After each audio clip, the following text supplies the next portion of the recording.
All right, let's talk about games that aren't just great, they're perfect. Like 10 out of 10, no notes. These are the ones that stick with you, ruin other games for a while, and make you say, why aren't more games like this? Let's get into it. There's a certain feeling when a game respects your time and energy from start to finish, and God of War absolutely nails it. Every part of the experience feels like it was designed by someone who asked, but what if we actually made this good?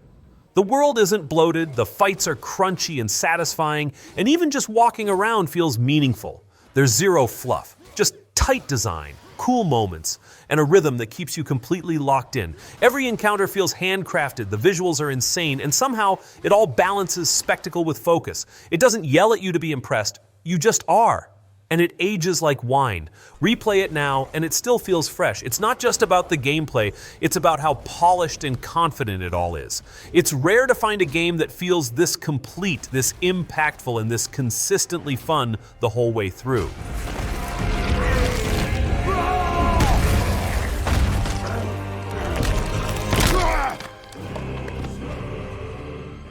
Some games just give off this weird, I'm different and I know it energy, and Clair Obscur owns that vibe completely. It doesn't try to follow the usual RPG blueprint. It just confidently paints its own world, throws you into it, and lets the visuals, music, and weirdness do all the talking. Everything about it feels like a surreal dream you don't fully understand, but somehow don't want to leave. The atmosphere is dense, the style is bold, and even the combat somehow feels like performance art in the middle of chaos. And it never tries too hard. It just exists in its own lane, and you either vibe with it or you don't. But if you do, it's unforgettable. It's not chasing trends or big explosions. It's just confidently weird and beautiful and totally committed to its vision. And honestly, that alone makes it a perfect 10. Come on, dodge your lady's beautiful moves.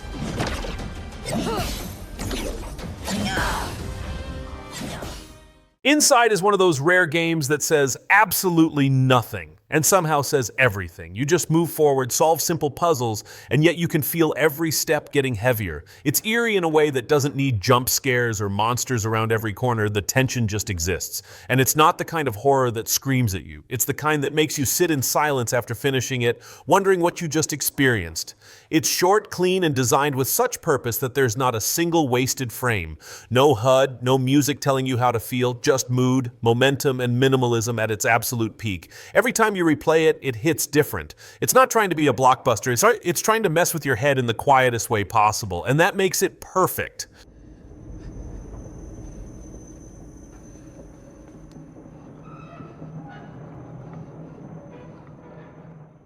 Split Fiction is one of those games that sneaks up on you. You start thinking it's just stylish and cool, but suddenly you're sitting there realizing it's way smarter than you thought. It doesn't bombard you with mechanics or filler, it just flows. The dialogue, the decisions, the visual flair, it all feels sharp without being showy. You don't feel like you're playing a game so much as falling into a story that doesn't care about holding your hand. And yet, it works. It's confident, clever, and doesn't waste a second of your time. The whole game feels like it was made by someone who really knew what they wanted it to be. No fluff, no mess, just clean, creative, character-driven storytelling with style to spare. It's not trying to impress you with size, it impresses you with how tight and memorable every moment feels.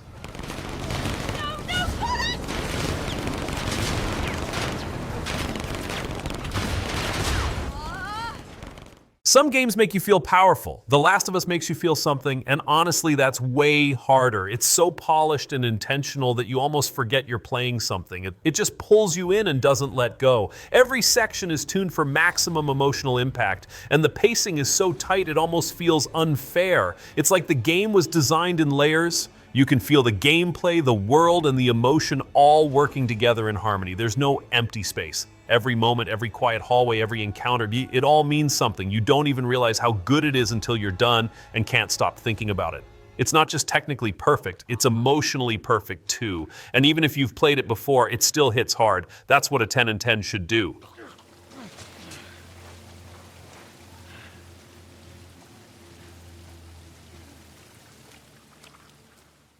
Journey is one of those games that you don't really play in the usual sense. You just kind of experience it. It's calm, it's weirdly emotional, and it doesn't explain anything, but that's what makes it amazing. You just move forward, guided by instinct and wind, and somehow it all makes sense.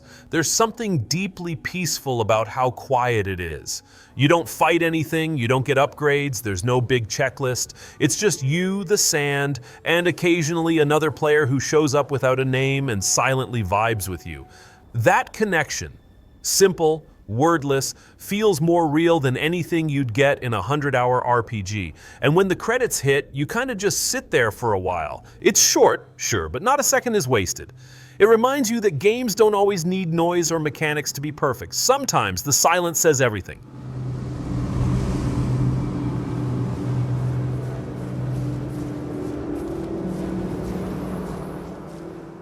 If Elden Ring was already a beast, Shadow of the Erdtree is the expansion that somehow makes it even better and more painful in the most glorious way.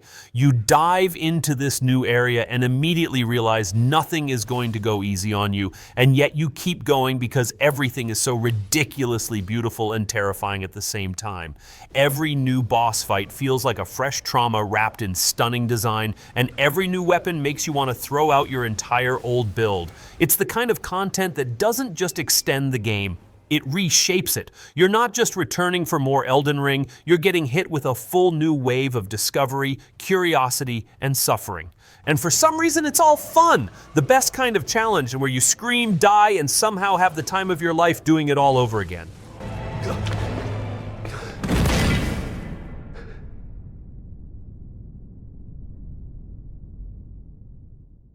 Alan Wake 2 is the kind of game where even the menus make you feel slightly paranoid. It's not scary in the cheap jump scare way, but in that uncomfortable, what is happening and why am I enjoying this kind of way. It takes bold swings with how it tells the story, and you just go with it because the atmosphere is so perfectly tuned. You're constantly walking through beautiful, creepy, surreal environments, and the game just keeps getting weirder, but never in a bad way. The pacing is tight, the visuals are striking, and somehow the live action stuff doesn't feel out of place at all. It's creative without being pretentious, and the game doesn't care if you understand everything right away. It trusts you to vibe with it, and weirdly, you do. It's a game that knows exactly what it wants to be, and it nails it.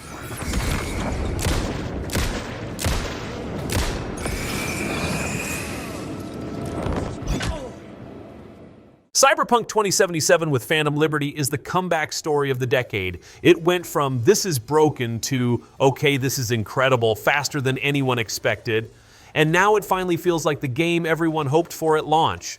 The expansion doesn't just add new stuff, it elevates everything. The story, the characters, the gameplay, everything hits harder, looks better, and feels more confident.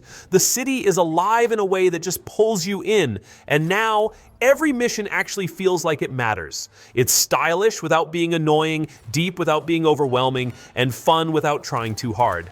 There's just this great rhythm to the whole experience now, and once it clicks, you realize you could lose entire evenings just walking around and soaking it all in. It's finally the version of Night City we deserved, and it's absolutely worth diving back into.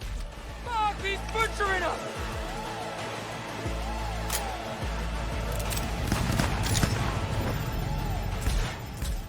This is one of those games where you turn it on just to do one thing and suddenly it's 3 hours later and you're halfway across the map because you got distracted by a mountain that looked cool. That's the magic of Breath of the Wild. It doesn't hold your hand, it just gently pushes you out the door and says, go, figure it out.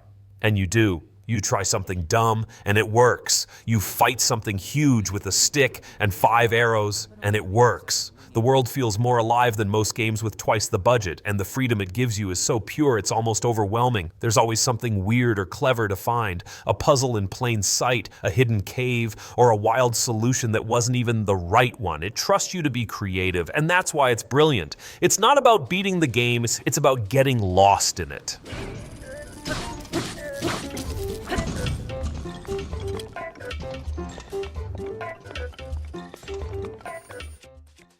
You know a game's perfect when it manages to feel brand new and nostalgic at the same time. Resident Evil 4 Remake is that perfect sweet spot. It's like your favorite old horror movie got a complete makeover but still remembered all the weird charm that made you love it in the first place.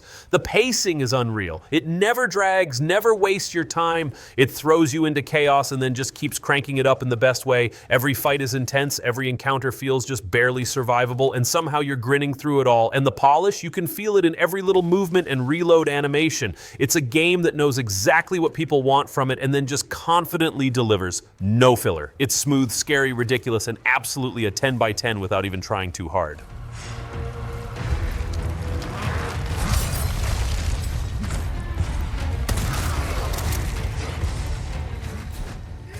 This is the kind of game that looks at your childhood memories and goes, okay, but what if we made them 100x cooler? And then it actually does it. Final Fantasy VII Remake doesn't just play on nostalgia. It explodes it, stretches it, and turns it into this modern, stylish, beautifully over-the-top epic that still feels personal. Every section has energy. The music? Insane. The combat? Somehow strategic and chaotic at once. And the characters? They feel alive in a way that's rare even today. It walks that thin line between fan service and actual evolution, and somehow nails both. You don't even have to be a fan of the original to appreciate it. It's confident, it's flashy, and it turns every fight into a cinematic event without getting annoying. Easily one of the boldest and best remakes we've seen. It just gets everything right. Stay back! Need a light. Go on! Don't overdo it. Okay, let's go! This game is like being trapped in your own head while solving a murder and also trying to figure out what pants are.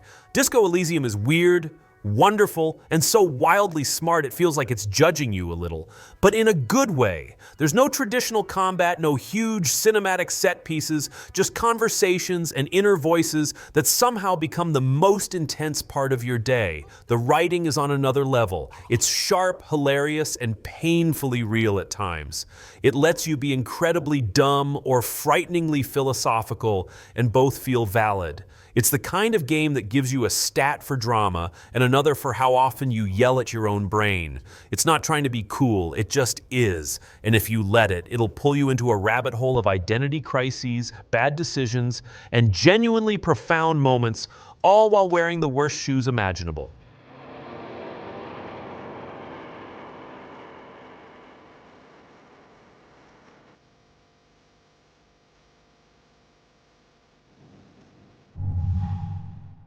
This game doesn't need to be subtle, and it knows it. It's like a giant roller coaster that keeps pulling off new tricks just when you think it's slowing down. Everything feels handcrafted to make you go, wait, how is this even real? The level design, stupid good. The transitions from cutscene to gameplay are so smooth, you barely notice you're back in control. But the real reason this game hits 10/10 status is how easy it is to enjoy. It's polished without being soulless. It's cinematic without feeling like a movie pretending to be a game. There's just this perfect rhythm. Climbing, puzzle, banter, chaos, repeat, and it never gets old. It's the kind of game you recommend to people who say they don't play games. You hand them the controller, let the intro roll, and just sit back. They're hooked. That's Uncharted 4. Don't telegraph so much.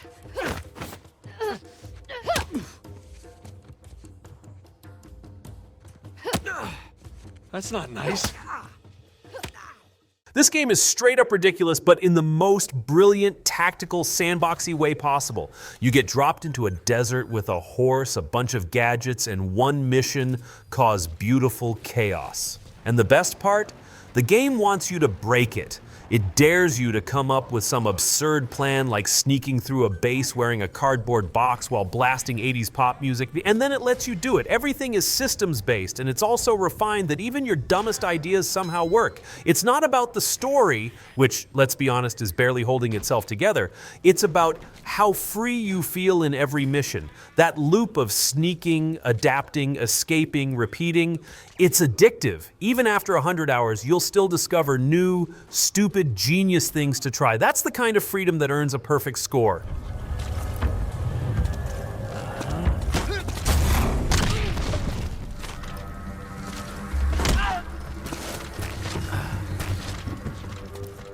This game isn't just good, but it's absurd how good it is. Like every time you think, surely this side quest is just filler, it turns out to be better than most games' main quests. And it just keeps going. The world is huge, but never boring. You'll ride into a random swamp and accidentally get involved in someone's heartbreaking family drama, then 2 hours later be hunting a vampire in a basement. Everything's written like someone actually cared. Because they did. The dialogue, the mood, the music, even the weather system, it's all top tier. And don't even get me started on the expansions. They're basically full games that just casually show up and crush it. Witcher 3 doesn't waste your time. It respects your attention, gives you freedom, and then somehow surprises you over and over again. It's timeless. It's that game you compare all other RPGs to. And they usually lose.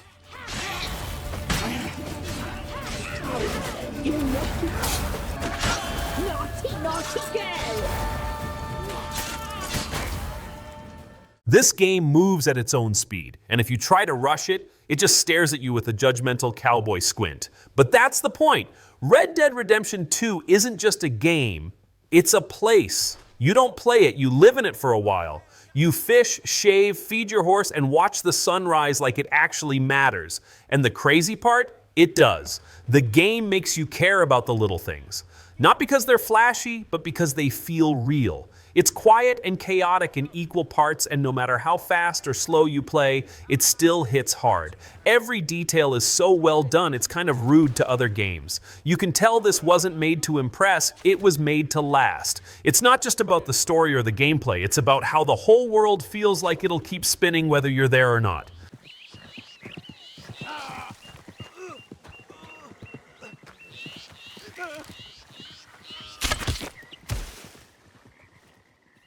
This one just gets it. Tomb Raider 2013 showed up out of nowhere and was like, hey, we're rebooting this and it's gonna be awesome now. And it was. No fluff, no weird systems, just clean, satisfying gameplay with actual momentum. Every section feels like it pushes you forward without dragging you along. The climbing is fluid, the combat is crunchy, and the pacing is tight. You're not collecting 200 feathers or running errands for villagers. You're moving, exploring, surviving. It's one of those games where everything clicks into place and you don't even think about it until it's over and you're like, wait, that was kind of perfect. It respects your time, looks amazing, and gives you just the right amount of challenge without ever feeling unfair. It's exactly what a reboot should be. Fresh, familiar, and ridiculously fun.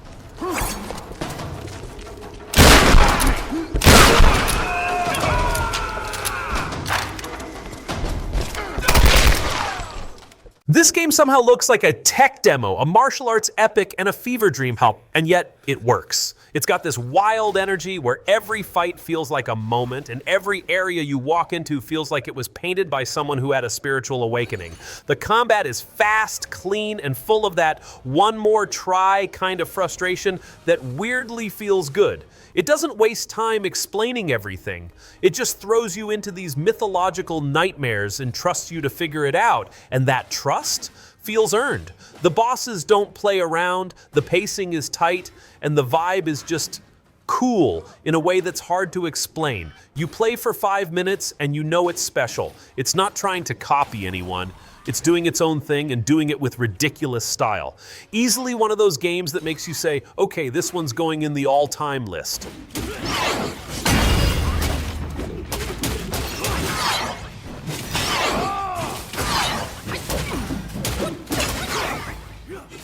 Some games try to be cinematic. Ghost of Tsushima is cinematic, effortlessly. Every frame feels like a postcard, every duel feels like a final showdown, and somehow none of it feels forced. The combat is silky smooth, simple to learn, satisfying to master. And the open world, it's not packed with pointless icons, it's full of places you actually want to explore. It respects your attention. It doesn't drag, doesn't flood you with noise. Instead, it lets you breathe.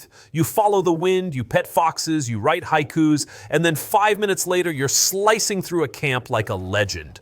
It's stylish but grounded, emotional but never cheesy. Ghost doesn't scream for your love, it just earns it. And the more you play, the more you realize this is what elegance in game design looks like.